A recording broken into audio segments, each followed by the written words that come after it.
Pixellab tricks even the pros don't know about, and they get better as we go on. The first trick is called image background blend. Many people know how to blend backgrounds to their image like this. So they know how to blend this image to the background by creating something like this, but they don't know how to blend it into a background that's quite different. So let me explain what I mean. Maybe they have a gradients like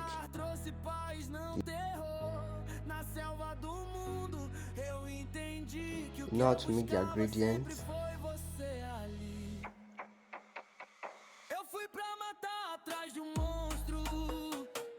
Then they now copy it.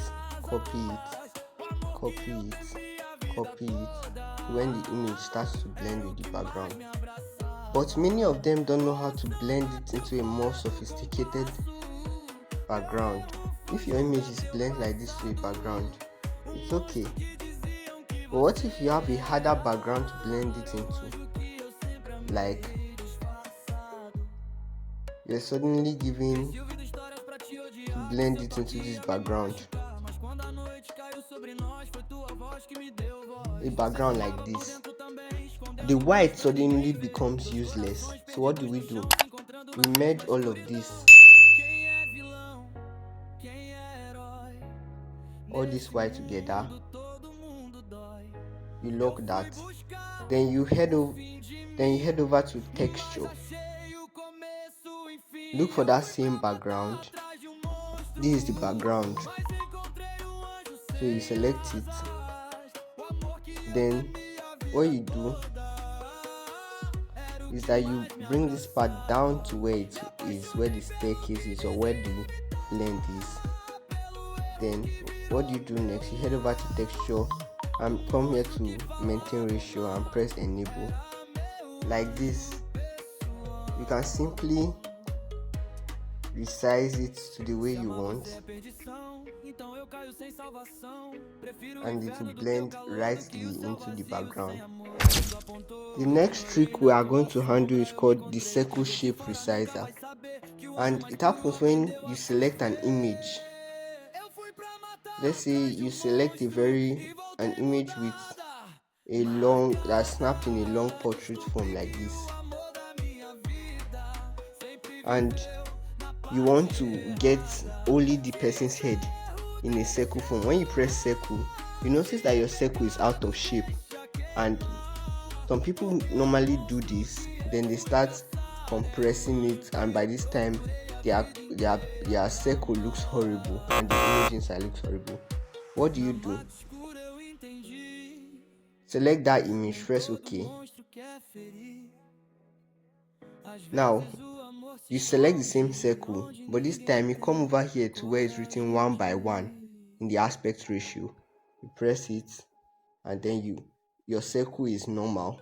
You can now select the head that you want, and without losing the quality of the image. The next trick we are going to is called the font number symbol problem, and this is a very common problem for graphic designers. For example, you want to write something like Joyce 2. Let's just say Joyce 2. I know it doesn't make sense, but for the purpose of this video. Now, let's say you went to select a font like Funky Bird. You see that there's no number here because Funky Bird, the font doesn't have a number. So what do? You come back to your font place. You see this part at the top where the writing of what you wrote is. You use the highlight and select only the part that doesn't have the number. Then you select any other suitable font that has a number, and it will apply to only that part. So now you can now write Joyce 2 without this. The same thing happens when your symbols are not there. you select only your symbols with the highlight and use another font to cover it up. The next trick we are going to use the gradient color in one text. For example, let's say you are writing something like this. Normally, happy birthday. I'll just leave my font like this. Normally,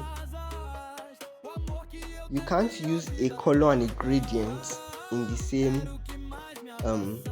writing. For example, I can select birthday like this color. When I use normal color and I select birthday, the parts that I selected will turn red. But if I use gradient, everything will turn to the color, even though I've selected only a portion of it. So many people have a problem with this. If you come back and select only happy and you want to turn only happy to this pink gradient, the whole thing will turn pink. So what do?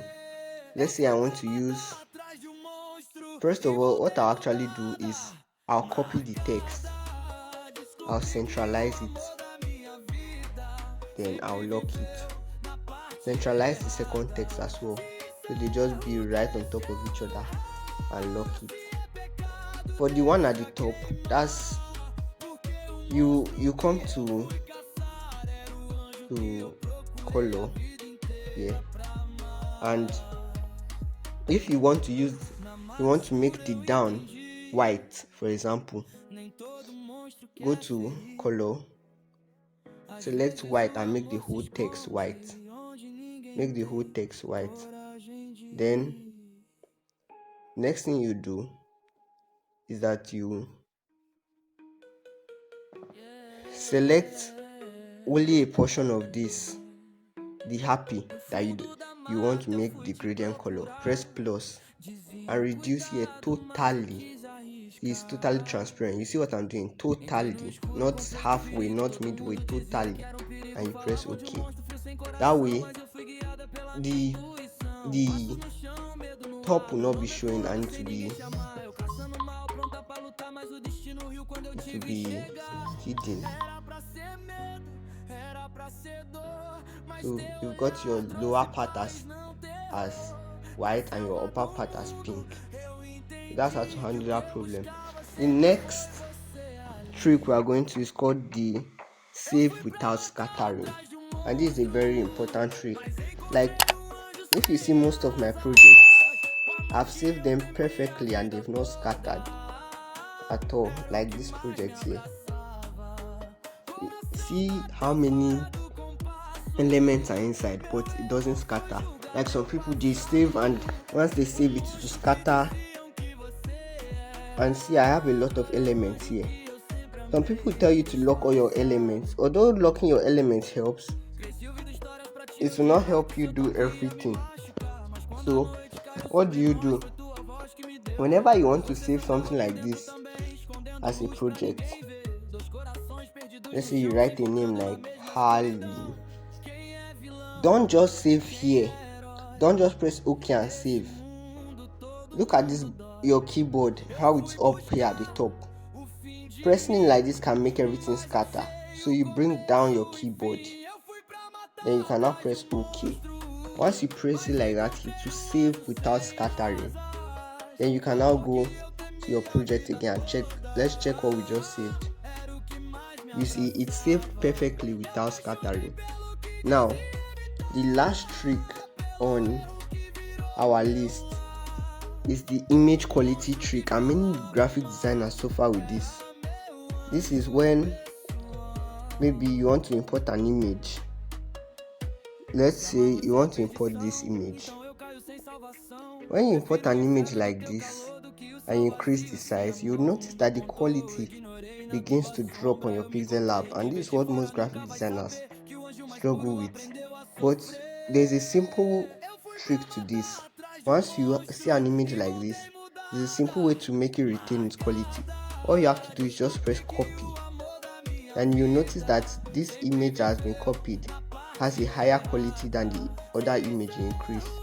So you just copy the image that lost quality and it retains original quality. and you can delete the other image. That's all for today, guys.